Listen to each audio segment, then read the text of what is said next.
It was the kind of morning where the sunlight should have felt warm and promising, but for David, it was like standing under a heat lamp in an interrogation room.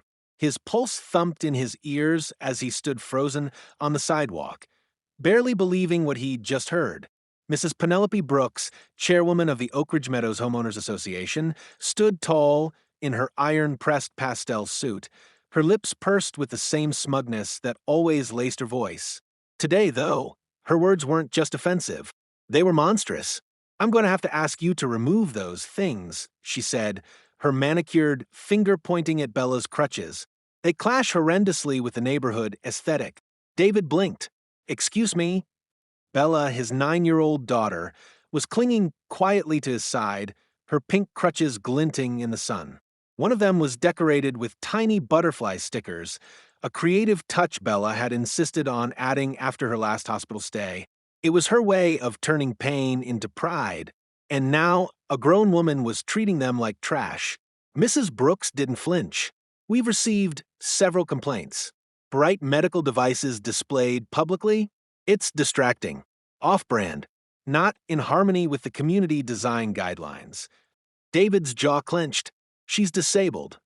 "Yes," Penelope said, her voice tilting upward as if tasting the word for the first time. "And no one's saying she can't be. But must we all have to see it every morning during school drop-off?" Bella looked up at him. Her bright brown eyes, usually full of curiosity and wonder, shimmered now with embarrassment and confusion. The silence between them was stifling. Then Naomi's voice cut through the air like a rescue beacon. "You can't be serious," she said, stepping down from her porch 2 houses away, her grocery bag still hanging from one arm. "They're her crutches. What is wrong with you?" Mrs. Brooks turned slowly, her face hardening like cement. "Naomi, this doesn't concern you. Anything that humiliates a child in public concerns me." David placed a gentle hand on Bella's shoulder. She was trembling now. He crouched down to her level. "Hey," he whispered, "you okay?" Bella nodded, barely. "Why does she hate my crutches?" David swallowed the lump in his throat. "She doesn't matter." But in that moment, the lie tasted like rust, because in Oak Ridge Meadows, Penelope Brooks always mattered. That afternoon, an official notice was taped to their front door. HOA Directive 14C, Visual Disruption Clause. Effective immediately, all non-neutral colored medical devices needed to be either covered, concealed, or removed while in public-facing areas. Violators would be fined. Repeat offenses could result in legal action or property review. David read it twice, then a third time. He sat on the porch swing, holding the paper in one hand and Bella's crutches in the other. The butterflies stared up at him, cheerful and innocent, now illegal. He didn't sleep that night. Instead, he watched the baby monitor, watched Bella toss in her bed. She mumbled in her sleep, "Don't take them away." His fists curled, and for the first time since Ava, his wife, had passed away, he felt the kind of rage that doesn't go away by morning. This wasn't just about crutches. This was about erasing Bella. And David had no intention of letting that happen. 6 months earlier, Oak Ridge Meadows had felt like a fresh start. The kind of neighborhood you'd see in real estate magazines or heartwarming Netflix shows, tree-lined streets, white picket fences, and neighbors who waved whether they knew you or not. For David, it was the first place that didn't feel haunted since the accident. Bella had smiled the day they arrived. It was rare to see her genuinely excited back then. Her little legs hung over the back seat as she peered out the window. "Daddy, it looks like one of those towns with lemonade stands." David chuckled. "Maybe you'll start one." "No," she giggled. "I'll do a cookie stand. Lemonade's too sticky." They'd moved from the city, away from noisy intersections and the hospital that still smelled like antiseptic. After Ava died, that random car crash that turned his whole world inside out, every corner of their old neighborhood reminded David of what he'd lost. The grocery store where they used to buy cookie dough. The coffee shop where he waited while Ava took Bella to physical therapy. He couldn't breathe there anymore. Oak Ridge promised peace, stability, and for the first few weeks, it delivered. Bella loved the wide sidewalks and quiet streets. She made chalk drawings outside every afternoon, Rainbows, suns, silly stick figures holding balloons. Her mobility had improved, and with the custom crutches they'd ordered together online, she was moving better than ever. "Daddy," she had whispered once while coloring in a purple flower on the pavement, "I think I'm getting fast." He smiled then. "Faster than me?" "Almost." Her room in the new house was her little kingdom. David had set it up just the way she wanted: sky blue walls, glow-in-the-dark stars, and Ava's favorite framed photo by the bedside. A picture of the three of them at the beach, sand in their shoes, Ava's arm around Bella like a shield of love. For a while they healed. Then came Penelope. The first time David met her, she rang the doorbell at precisely 7 a.m. on a Saturday, clipboard in hand, smile painted on like war paint. "Good morning, mister." She looked down. "Holloway, yes. David. And this must be Bella." Her gaze flicked over Bella's crutches and lingered for half a second too long. "We're so delighted to have you in the Oak Ridge community," she said, brushing a strand of hair behind her ear.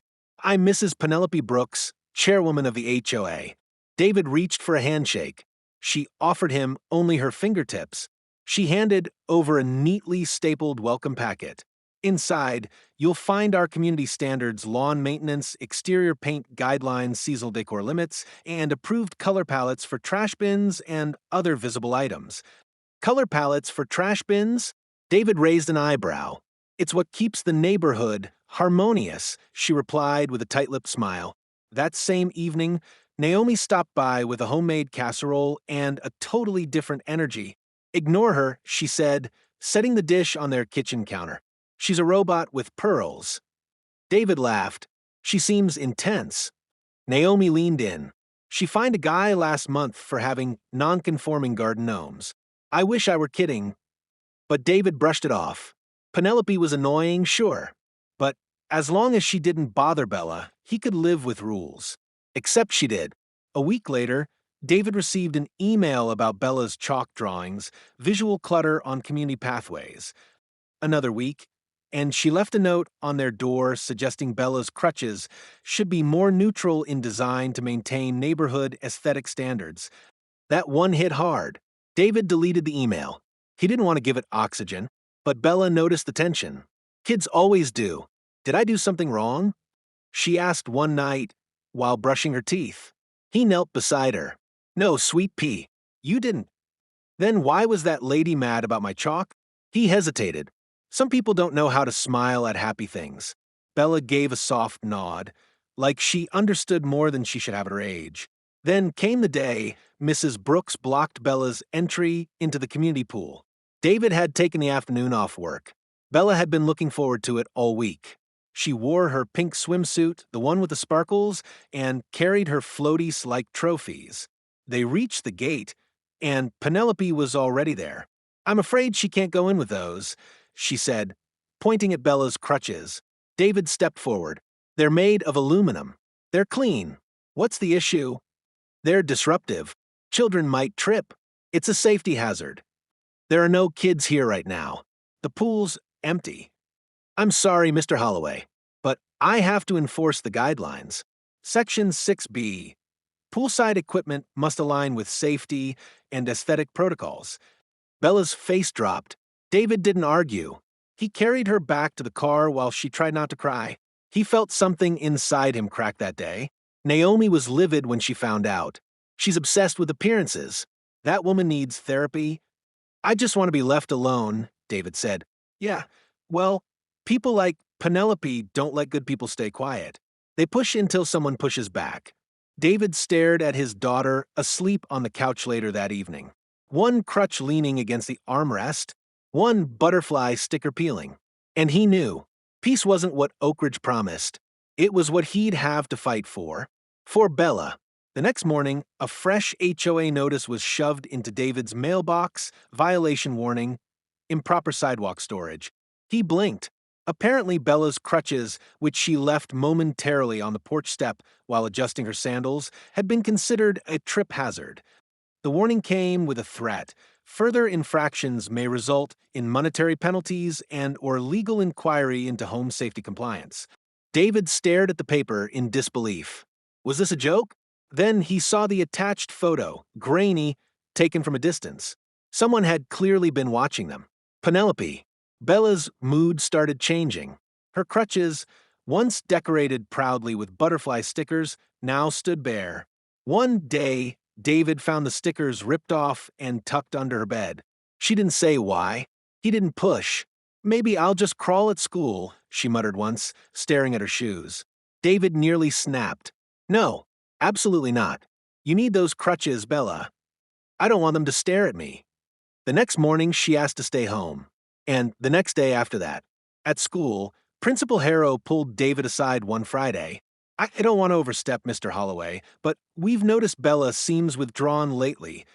She's being targeted," David replied, his voice tight. "I heard there were concerns from the HOA." "Concerns?" David laughed bitterly. "She's a child, and they're bullying her over the color of her crutches." Mr. Harrow shifted uncomfortably. "We try not to get involved in HOA matters. You should get involved when it affects your students," David said, "especially when those students have disabilities." The principal nodded slowly. "I'll keep an eye out." But David could see the hesitation in his eyes, the quiet fear of rocking the boat. Oak Ridge Meadows didn't like waves. Naomi remained their only anchor. She dropped by often with baked goods or just a warm conversation. "That woman's insane," she said, referring to Penelope. "Last week she yelled at a 6-year-old for leaving a scooter on the grass. She's turning this neighborhood into a prison," David muttered. Naomi raised an eyebrow. "Then maybe it's time someone rattled the cage." The following week, the fine started. $75, outdoor equipment violation. $125, disruptive visual objects on private property. $50, refusal to comply with HOA design uniformity clause. David had barely opened his inbox each day when a new citation rolled in. One even accused him of non-cooperative tone during HOA inquiries. He laughed in disbelief. "That's not a violation. That's a personality trait." Bella didn't laugh. She just quietly rolled up her artwork and stopped drawing with chalk altogether. Her crutches, once painted with purple stripes and glitter tape, now stood stripped and dull. She refused to personalize them again. The final straw came during family picture day at school. Bella had chosen a pretty lavender dress. David had taken a morning off to do her hair. They'd even added a small charm to her crutch handle, a tiny silver star. But when they arrived at school, Officer Miller was waiting at the gate. "Mr. Holloway," he said gently, "I was asked to speak with you." David's stomach dropped.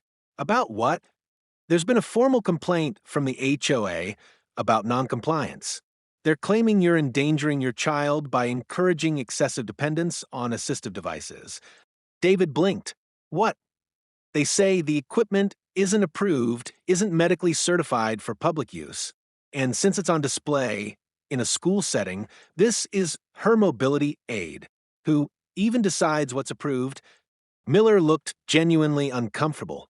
"I don't make the rules, but someone's pushing hard to escalate this." Bella watched from the sidewalk. Her shoulders were slumped, her face pale. A camera drone hovered nearby, probably part of the PDA's media team, catching everything. David took a slow breath. "Can she go inside?" Miller nodded. "Yes, I won't stop her." Bella limped past them, silent. David's fists clenched. Later that evening, Naomi dropped by with a folder. "You're not going to like this," she said. Inside were printouts, screenshots from the Oak Ridge private Facebook group. One post stood out. "We love all our children, but we also believe in maintaining the visual balance of our community. Parents who push dramatic visual displays under the guise of disability are being inconsiderate to others. There are indoor solutions available. Let's protect our aesthetic." Penelope Brooks, HOA chair. David's blood ran cold. "Dramatic visual displays?" he whispered. "She's calling my daughter drama now?" Naomi nodded. "And people are liking it. She's rallying the board." That night, David couldn't sleep. He sat on the porch, watching the quiet houses under their perfect porch lights. Oak Ridge Meadows, curated clean and cruel. The moon cast shadows across Bella's crutches, leaning beside the door like silent witnesses. He pulled out his phone. He opened his camera, and he began recording. The recording David took that night started with a whisper and ended with a storm. He spoke directly into the lens, cradling Bella's pink crutches in his lap. "My name is David Holloway. My daughter Bella is 9 years old.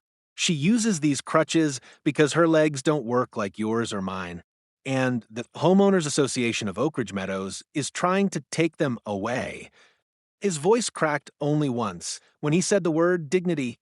He uploaded it at 2:14 a.m. By sunrise, it had 12,000 views. By mid-afternoon, the number passed 50,000. And by the following morning, his inbox was a war zone, reporters asking for statements, strangers offering prayers, and HOA supporters demanding he stop making a circus out of a neighborhood issue. David ignored most of it, but one email made him pause. Subject: HOA emergency hearing, attendance required from Oak Ridge HOA administration body. Mr. Holloway, your social media activity has breached Article 9G of the Community Integrity Code. A hearing is scheduled this Saturday to address violations and public damage to HOA reputation. Attendance is mandatory. He forwarded it to Naomi with one line: "They're going to make an example out of me." On Friday morning, Bella fell. It was a normal morning. Backpack packed, hair tied back in a loose ponytail. Her smile had started to return a little since the video. David even heard her humming as she climbed the front steps. But as she reached the curb, she hesitated. Across the street stood Penelope Brooks, arms folded, watching like a vulture. Two other HOA board members were beside her, Mr. Latham and Mrs. Keller, both longtime Oak Ridge enforcers. Bella's hands trembled slightly as she gripped her crutches. "I don't want them to see me," she whispered. David stepped forward, reaching for her hand. "They don't matter." But Bella was already trying to step forward faster than usual. Her left crutch caught a crack in the sidewalk. Her body lurched forward, and she crashed down hard. David was beside her in seconds. Bella let out a strangled cry, clutching her knee. Blood seeped through her leggings. One crutch had snapped clean at the joint. Penelope didn't move. She simply turned and walked away. At the ER, Bella needed 3 stitches and a brace for a sprain. Nothing broken, thank God, but her spirit was cracked open. "Do I have to go back?" she asked quietly from the hospital bed. "To the house? To that street?" David didn't answer right away. His hand tightened around her good crutch. His jaw clenched so tight it hurt. "No," he finally said. "You don't have to go back there ever again. Not until this is over." On Saturday morning, David dressed in his best shirt and jeans. Naomi offered to stay with Bella, who was curled up on the couch watching cartoons. At exactly 9 a.m., he walked into the Oak Ridge Community Hall. It was packed. Penelope sat at the center table like a queen presiding over a court of silence. Mr. Thompson, the HOA president, looked pale and distracted beside her. A few residents whispered behind cupped hands. A microphone had been set up. Cameras were recording. David took the seat marked defendant. Penelope leaned into her mic. "Mr. Holloway," she began, "this board has been forced to assemble due to your reckless behavior and violation of Article 9G Section 4, social media defamation of the HOA. David spoke calmly. "I told the truth. My daughter was targeted for using medical equipment." "You spread misinformation," she snapped. "You have inflamed outsiders who do not understand our rules or values. Your rules caused a child to fall and bleed on her way to school." Gasps echoed from the crowd. Penelope didn't blink. "Your daughter's fall was not our doing. You were warned about unsafe, unsanctioned devices on public pathways. The HOA cannot be blamed for your refusal to comply." David turned to the room. He held up Bella's snapped crutch. "This is what you call unsanctioned. This is the tool that lets my daughter live, walk, and participate in the world. And you're trying to take that away because it doesn't match your lawn furniture." Silence. Then, from the back row, someone clapped. One clap became 3. Then a murmur. Then more. Naomi stood near the exit, arms folded, nodding. Penelope's eye twitched. "You've made a mockery of this board," she hissed. "You've weaponized your daughter's condition to gain sympathy. That is emotional manipulation." David stepped closer to the mic. I didn't need to manipulate anyone. Your actions spoke louder than I ever could." Mr. Thompson cleared his throat, visibly shaken. "Enough," he said. "We will take this under consideration. This hearing is adjourned." That night, Naomi shared a video clip she'd secretly recorded during the hearing. It exploded across TikTok and Twitter. HOA chair shames disabled child's father in public hearing. Celebrities reposted it.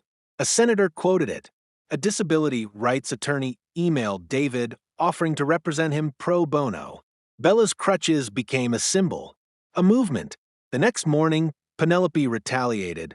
David received a formal eviction notice citing persistent rule violations and disturbance of community peace.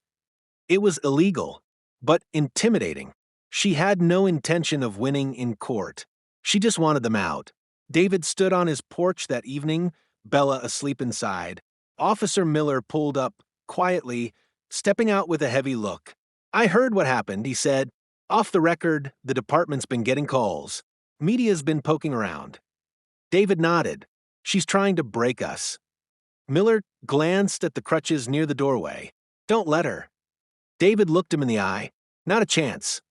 David had never intended to become an activist. He was a widowed father who once found strength in keeping quiet, in avoiding conflict for Bella's sake. But now, silence felt like betrayal. Every insult Penelope hurled at his daughter, every fine, every public shaming had carved something deeper than anger into his bones. Resolve. And resolve, when lit by injustice, becomes a storm.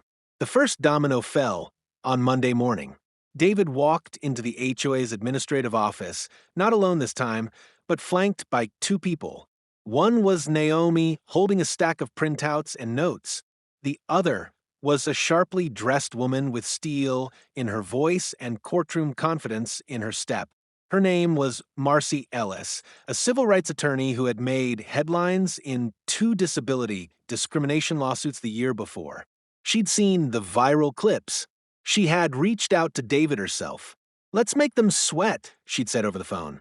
The receptionist's smile faltered as she saw them walk in. David handed over a packet. "Official legal response to the eviction notice," Marcy said, "also included a cease and desist for further harassment and a formal request for the HOA board to produce all communications involving my client and his daughter." By noon, Penelope's personal assistant had locked her office door. Meanwhile, online momentum exploded. The hashtag #LetBellaWalk began trending across platforms.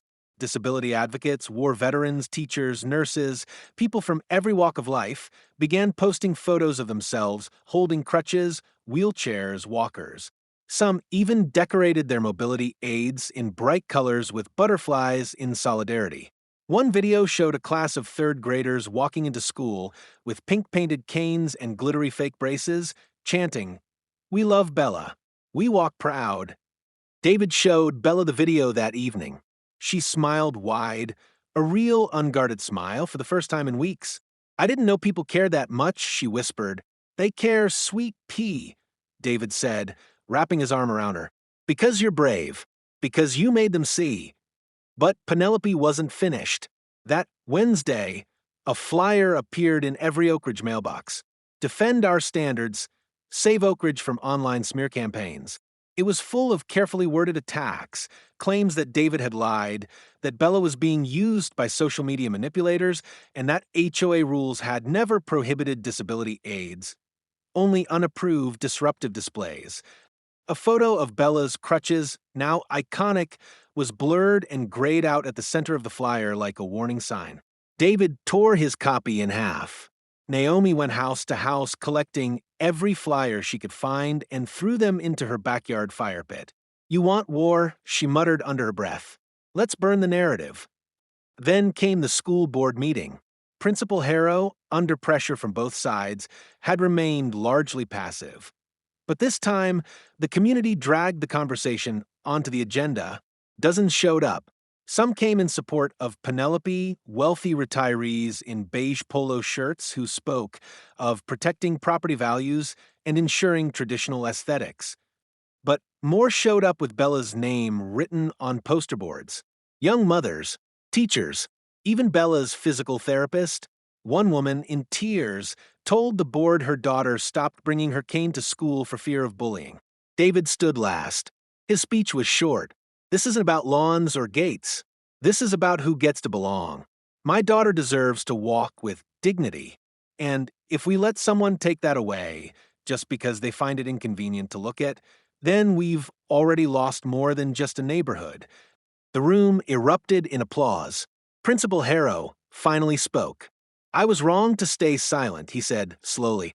As of today, we will officially begin revising school policy to protect the rights of disabled students. Bella Holloway deserves better. So does every child like her. On Saturday, a group of local teens painted the community sidewalk with chalk drawings, all replicas of Bella's original butterflies. They stayed up for 3 days before HOA members came and scrubbed them off. But someone had already taken pictures. By then, a journalist from Good Morning America had called David. The story was going national.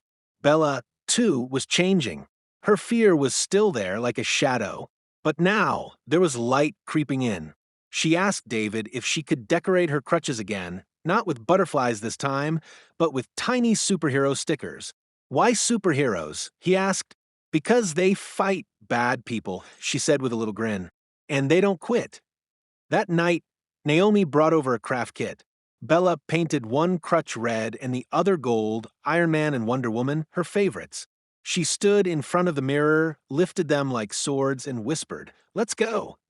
The final blow came from within the HOA itself. Mr. Thompson, the president, had grown quiet during the chaos. But behind the scenes, he'd begun reviewing HOA bylaws and internal emails. What he found was damning. Penelope had violated multiple codes of conduct, bypassed standard procedures, and pressured staff into issuing personal fines. He called an emergency board vote. The result, Penelope Brooks was suspended indefinitely as chairwoman. An HOA-wide audit was initiated, and just like that, the woman who had once ruled Oak Ridge with pearls and poison was out. That night, David received a single envelope at his doorstep. Inside, a handwritten note, "Enjoy your attention. It won't last. This neighborhood will forget her the moment she stops trending. You and your daughter don't belong here. You never did." P. David folded the note calmly, then fed it to Naomi's fire pit. The town hall was standing room only. David hadn't planned to speak that night. He had already said so much. The story had gone viral. Lawyers were involved. Penelope had been suspended. What more was there to say? But Bella had asked him something that morning that changed everything. "Daddy, do people still think I'm a problem?" He hadn't known how to answer. Now, as he stood in the back of the room holding her hand, he realized maybe they hadn't finished the fight. The walls of the Oak Ridge Community Center were lined with concerned neighbors, city officials, even a few reporters with notepads. The HOA board sat at the front table, now chaired temporarily by Mr. Thompson, who looked more nervous than authoritative. Penelope, suspended or not, had shown up. She stood in the second row, wearing an icy blue blazer and that same immovable expression. If her pride was wounded, she didn't show it. But there was something different in the room now. The crowd no longer bowed to her. They watched her. Mr. Thompson cleared his throat into the microphone. "We're here tonight to discuss several proposed amendments to the HOA community guidelines, particularly sections related to visible assistive devices, expression rights, and non-discrimination enforcement." The legal language droned on, but everyone knew why they were really there. When the floor opened to public comment, Naomi was the first to speak. "I've lived in Oak Ridge for 12 years, and I've seen this place slowly become less about community and more about conformity. What happened to Bella Holloway was not just about a little girl's crutches, it was about our values. Are we building fences or bridges?" Applause. A teacher stood next, a veteran in a wheelchair after that. Then a voice none of them expected. "Can I say something?" Heads turned. Bella stood up, her red and gold crutches sparkling under the fluorescent lights. David froze. He hadn't told her to do this. He hadn't even brought it up. But she moved forward on her own. Each step was slow, uneven. Her leg was still healing. But she didn't hesitate. When she reached the mic, she had to adjust it downward. A staff member came and helped her. She looked out at the rows of adults. So many eyes, so many whispers, but she didn't blink. "My name is Bella Holloway," she began. "I use crutches because my legs don't work the way other kids do. I didn't ask for that, but I'm okay with it. I like drawing on the sidewalk.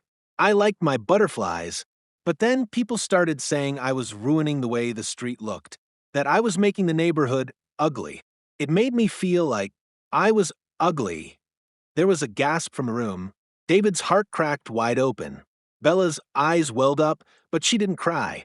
"I just want to walk. And I want people to smile at me, not hide. And I want other kids who walk different or talk different to not feel scared. We're not problems. We're people." For a moment, no one moved.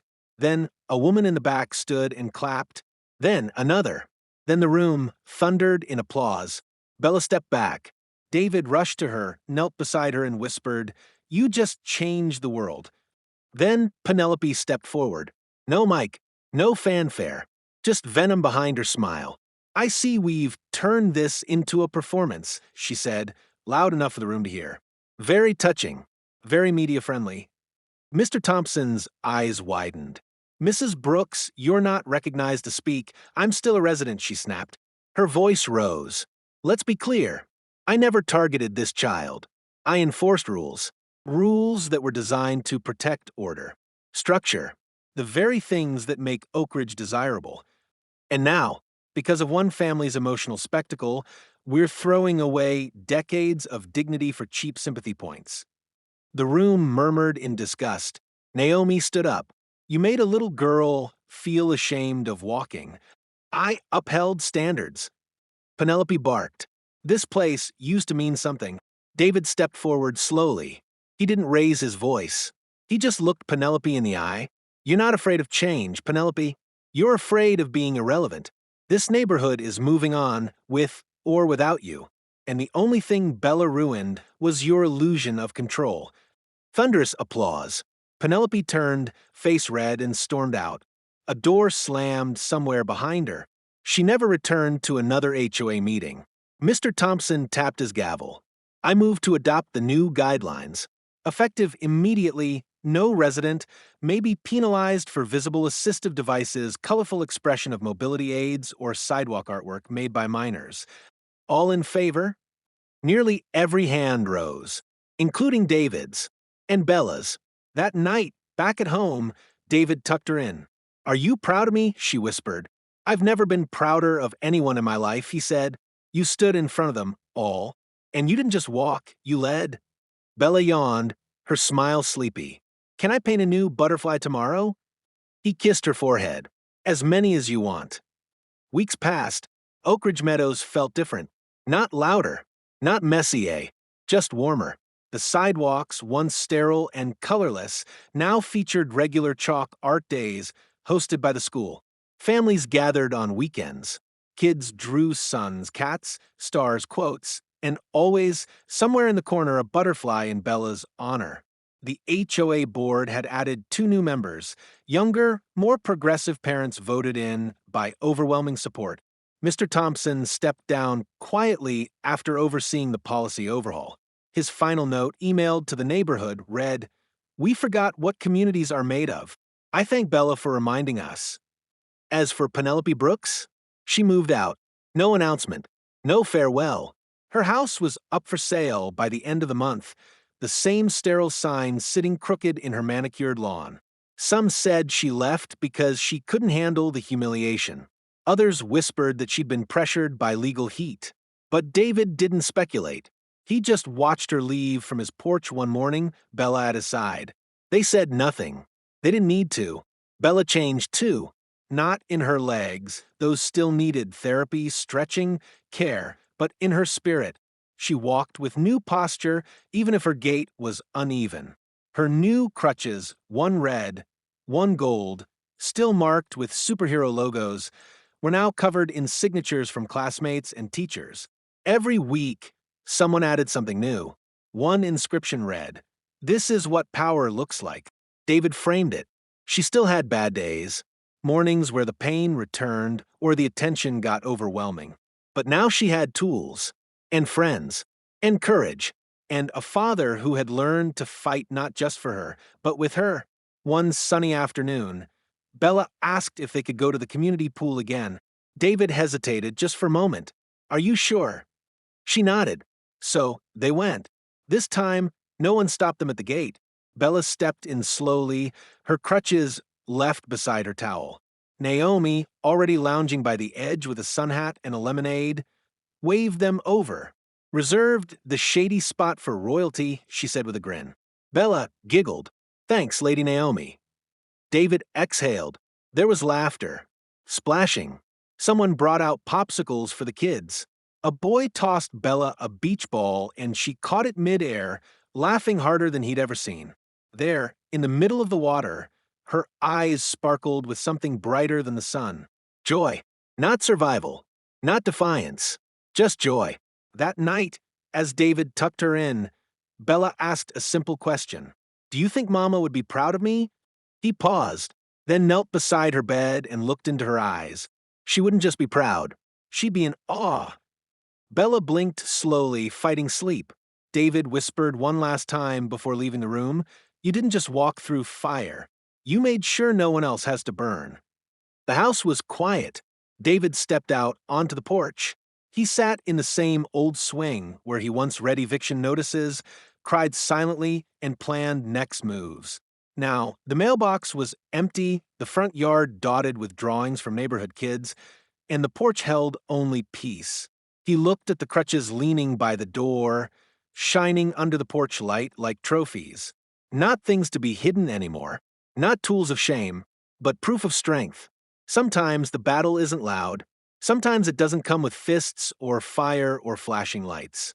Sometimes it looks like a child standing at the edge of a sidewalk, deciding whether the world will accept the way she walks. And when the world says no, when it tries to cover her with rules and silence her with standards, sometimes that's when you realize what love is really made of. Love doesn't bow to rules that shame. Love doesn't shrink when faced with power in pearls. Love stands, even if it limps, even if it hurts, even if the whole world is telling you your courage is too colorful for the neighborhood. I never planned to be a fighter. I just wanted a home. A place where my daughter could grow without fear, without judgment. I thought that came from white fences and trimmed hedges. Turns out it comes from people. From neighbors who refuse to look away. From strangers online who turn pain into a movement. From little girls who stand behind microphones and say, We're not problems, we're people. Bella walks with pride now, not because she was allowed to, but because she claimed it. And in doing so, she gave hundreds, maybe thousands of others the courage to walk, roll, limp, or stand just as they are. Because sometimes fighting for dignity isn't about breaking the rules. It's about breaking the silence. So, to every parent out there, to every child who's been made to feel like they don't belong, and to every HOA Karen who believes beauty only comes in beige and silence, just remember, a crutch is not a flaw. It's a flag. And when it waves, people start paying attention. Let Bella walk. Subscribe to the channel at HOA_denied_access. Share this story with someone who needs to feel seen.